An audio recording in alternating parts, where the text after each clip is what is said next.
Good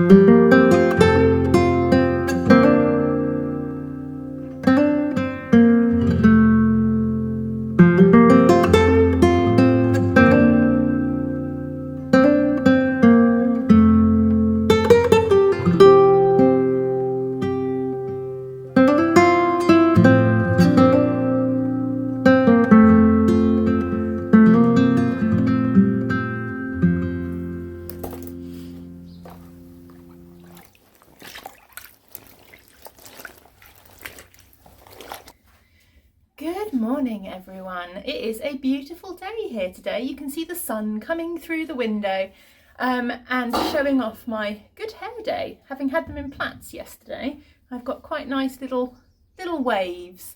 Anyway, it's a novelty for me to have a good hair day because it's usually just scraped back. Today's vlog.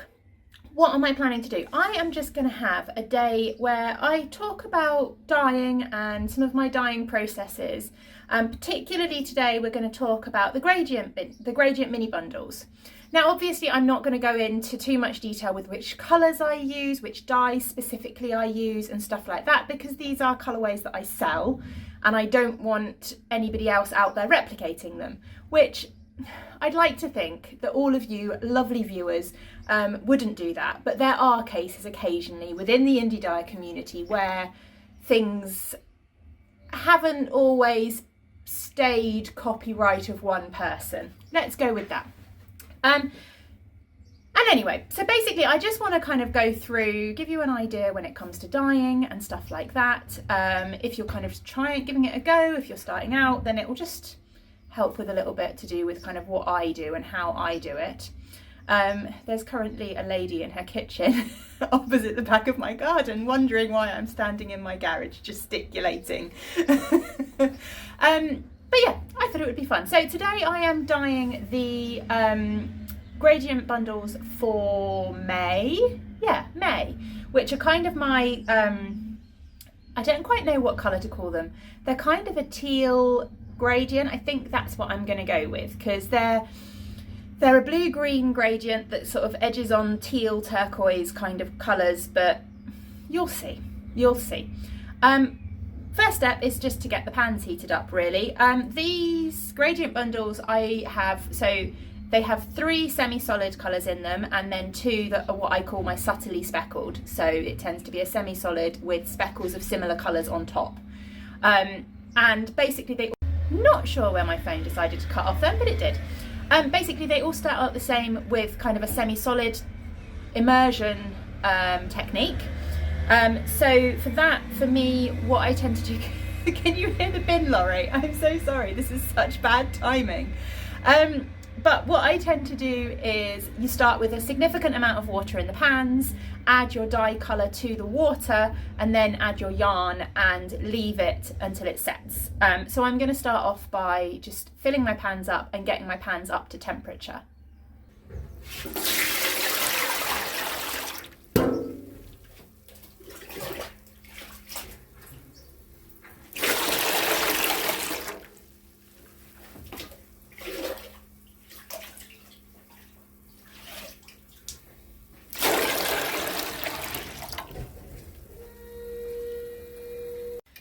So the pans have heated up and I'm just about to start putting the dye in the water. With a gradient, obviously you're going from kind of light to dark, so you'll increase the amount of dye that you use in each batch. I guess that's the word. Some of my gradient bundles will use a mix of dyes. The blue one, for example, my blue gradient, I don't just use one blue dye, it uses 3 different dyes. It uses kind of a bright blue, a navy and also black in there to get that gradient. These particular ones, the May ones, actually only use 1 dye, which is quite nice and convenient, just at different concentrations. So I start off at a really low amount and build up to a high amount. I use dye stock for these. So this is basically just a 1-to-1 ratio of dye powder to water. So 1 gram of dye powder to 100 mils of water. And that's kind of my 1-to-1 ratio for dye stock. And because I'm working with the liquid dyes, I'm not going to wear my respirator until I start putting the powders and stuff on, because these aren't going to be floating around in the air trying to get in my lungs. But yeah, it's just a simple case to start with of adding the right amount. I've obviously got a recipe for this now, which I've worked out in the past, but it's a bit of trial and error really. The big rule when you're trying out anything to do with dyeing, especially with immersion dyeing, is always start with less. Less is more, because you can always add more dye, but obviously you can't take dye away. So yeah, if you're trying it out, start with less, and then you can always take the yarn out, add more dye to the water if you need to get a darker colour. So yeah, that's it. I'm going to start with just getting the base colours on all of these, and then we move on to the speckles once the base colours are on.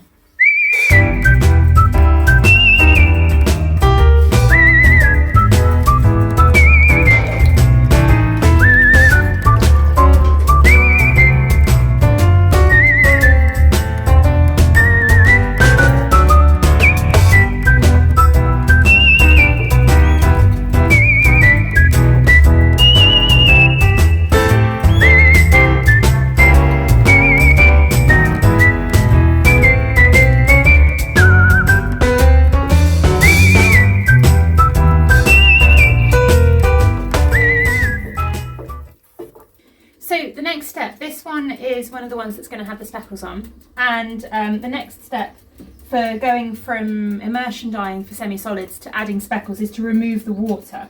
To get distinct speckles you need not much water, because otherwise they'll bleed into the water.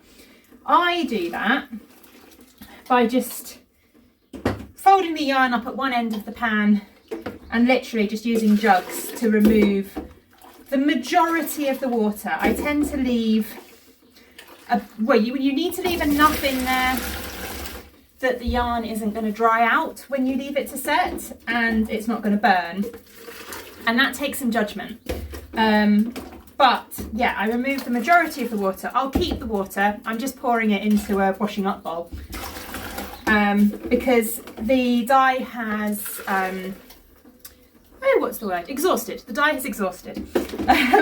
So I can reuse this water for the next colour, which will be good. So saving water. I'm not sure how well you can see, but there's a little bit of water left in the bottom of this. And then I'll just bring the yarn, separate the skeins out so that I've got a decent coverage. And then just kind of spread the yarn back in. I want to make sure that the water is definitely not coming over the top of the pans. I've actually judged that about right. That should be pretty good. I can always add some more water back in if I need to.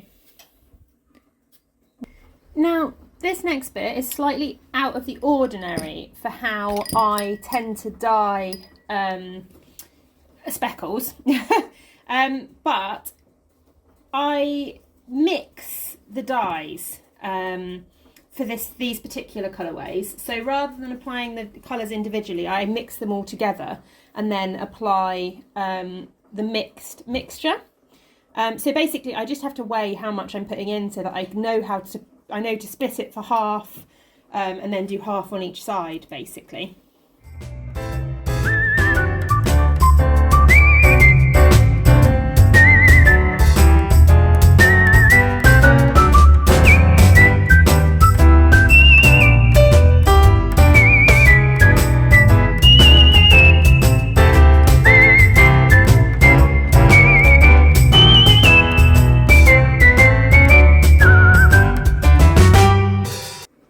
So these are the dyes all mixed up, well not mixed yet but all in there.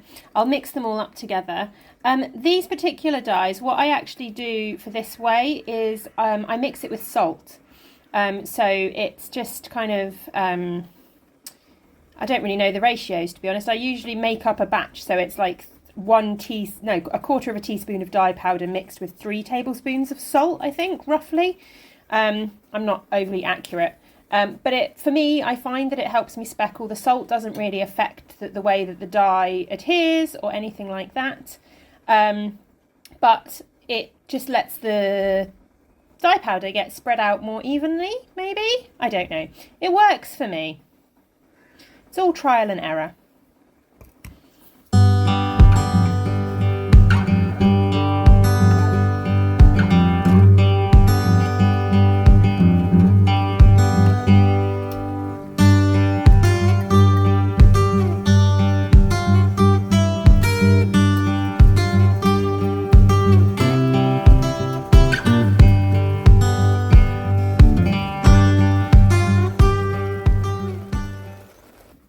So with the gradient, especially when you're taking kind of one colour like I am and going from light to dark using that one specific dye, there's a few ways you can do it. As I said, what I'm doing is I have a 1-to-1 ratio dye stock, which I then use, and then I just use more or less dye depending. So by the darker ones, I'm using quite a lot, sort of over, wow, what am I using? Around between 100 and 200 mils of dye stock in my water. Obviously the other way that you could do it is you could actually just take the dye powder and you could weigh out the dye powder using a very delicate scale. So I've got one of these jewellery scales which measures down to like 0.01 of a gram. So they're quite accurate. In fact, it might even go lower than that, I'm not sure. Yeah, no, it measures down to 0.01 of a gram. So you can get quite accurate measurements of dye powder, and then you could add the dye powder straight to your water bath and increase the concentrations of dye powder. I just find it easier to have the dye stock mixed up and use that straight away, partly because I'm not having to use the dye powders as much, which makes it a little bit safer, and also just for ease. I don't know, it's just my preferred way of doing it. Everyone's different, everyone has different ways of doing it. But yeah, that's how I do it.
While I'm thinking about it, today's book of the day is an entirely appropriate book. Again, I don't have a physical copy of it. I read it, gosh, years and years ago, 4.5, 5 years ago, when I first started thinking about dyeing yarn.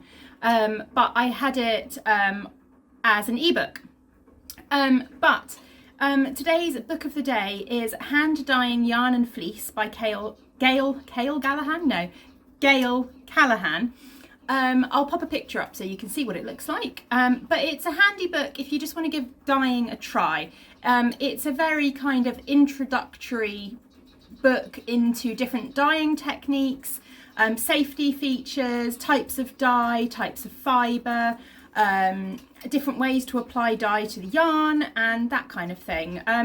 It doesn't get overly complicated, so there's still a lot you have to work out for yourself. But it's certainly a really good kind of starting point if you just want to kind of give it a go and have a little bit of fun with it. So yeah, that is today's book of the day.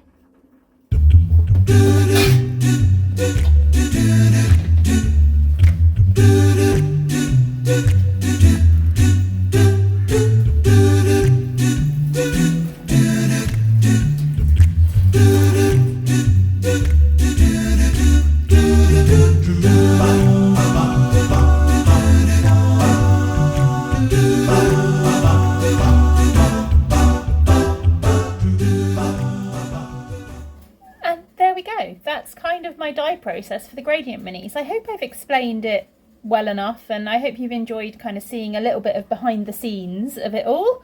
Yeah, I hope you enjoyed that. I don't know, I feel like I've just kind of talked at you all day, but hopefully there'll be some extra little bits and pieces.